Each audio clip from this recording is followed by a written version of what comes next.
Hey, welcome back to a new looping guide video. Thank you.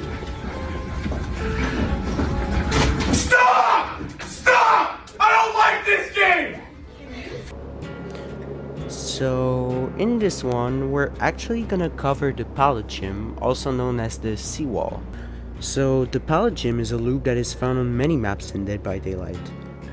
We have the Macmillan Estates map, the Hotoevan Wreckers map, the Coldwind Farms map, and the Krotosprent Asylums map. Sadly, on mobile, we have yet to get a seawall on the Yamaoka Estate, the Backwater Swamp, and Mount Ormond. But I'm sure those will come in the future, as well as for Eyries of Crows. The pallet gym is a really misunderstood loop. It falls under the same category as the TNL loop, which are 50-50s loop. Loops that are meant to cause 50-50s. But there is actual way to play them and avoid the 50-50s. In this video, I will show you this way and hopefully you'll learn something new. So yeah, let's jump straight into it, guys. The pallet gym is made out of two walls separated by a pallet. You have a long wall and a short wall. On this picture, the long wall is to my right, and the left wall is the short wall. When playing around a pallet gym, you'll almost always want to play along the long side of the loop, as this will cause the loop to be harder to mind game for the killer. First check spots are under this pallet, where you can see the killer on the right here, and in this check spot, it's the opposite. You can see the killer on the left. It is simply the other side of the loop. Along the short wall, you have this check spots right here, and this check spot right here. But if you play along the short side of the wall, except if you're playing against a huntress or another range killer, you'll almost always want to drop the pallet without rotating around it, as this will cause very high chance to get hit if you don't. As for the rotation check spots, you always have this one right there, which if you position yourself correctly, like in this picture right here, I'm nearly already halfway to the pallet, which means even if the killer moonwalks right there, I'll still have time to react and make it to the pallet. Also, the same check spot is possible on the other side of the wall to allow to rotate. Again, this same check spot will also work with the pallet side, even though I haven't demonstrated it. But on the pallet side, you can actually see between the pallet and the wall, allowing you to put yourself even further into the loop. Now, here is an example of those check spots used in a chase. The trick to winning these mind games is pretty simple. Just stay calm, don't panic, and don't forget that walking is indeed an option to make sure of your check spots, as you'll see in this clip right here.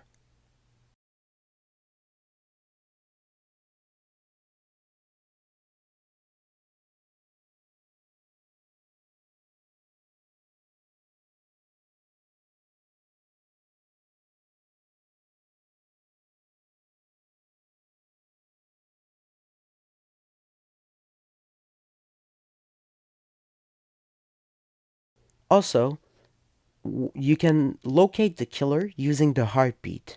If the heartbeat gets louder, that means the killer is coming on your side.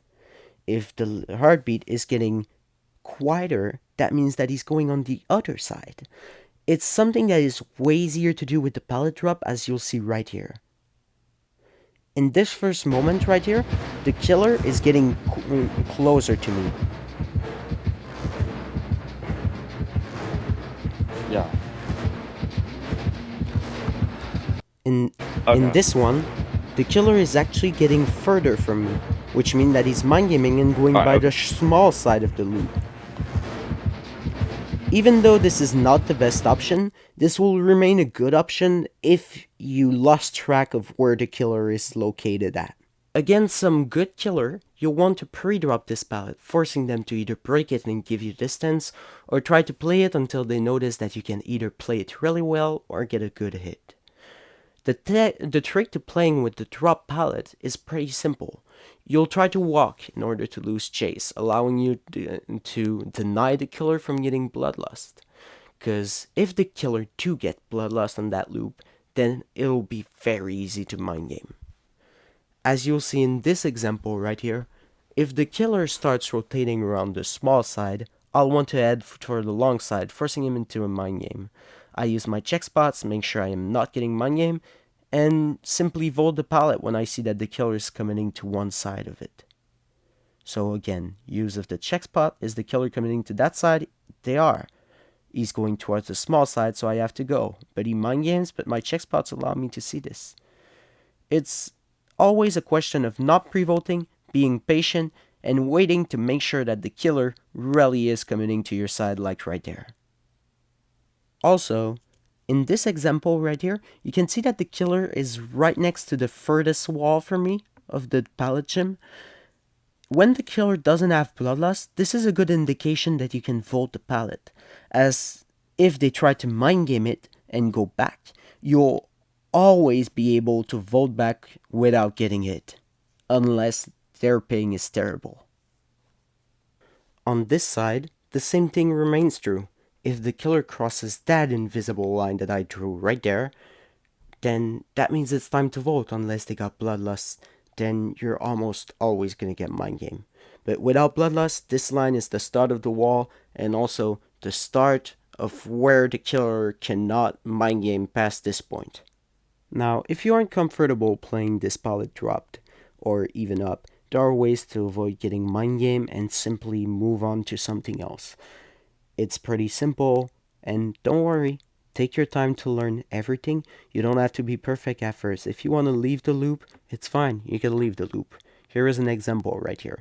I start going one way.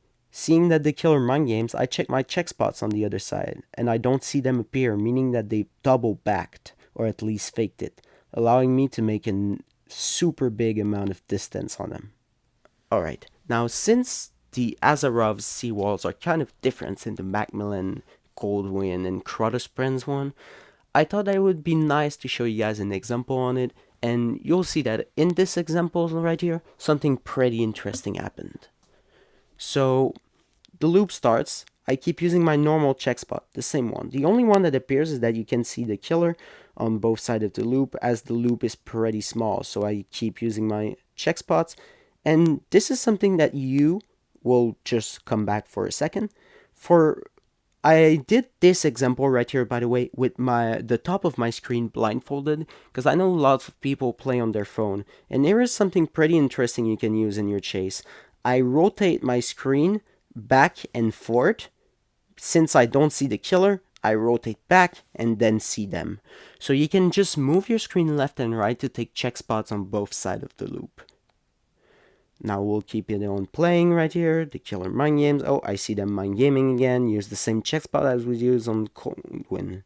On Macmillan, sorry. Now here's something pretty interesting. I noticed that the killer is mind gaming something.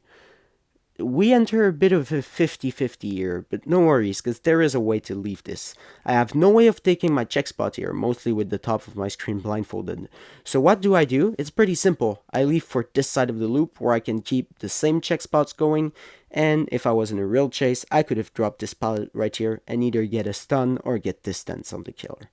Just before I go, I wanted to say a quick message to not only thank you all for watching the video, but also thank you all for the amazing support I've had recently on my channel. As I said before, this YouTube channel wasn't meant for public posting, it was more meant for me to see my own montage and stuff like that. But I'm glad you guys enjoy my videos, and I'll try to keep uploading for you guys. Thanks for watching, see you guys next time.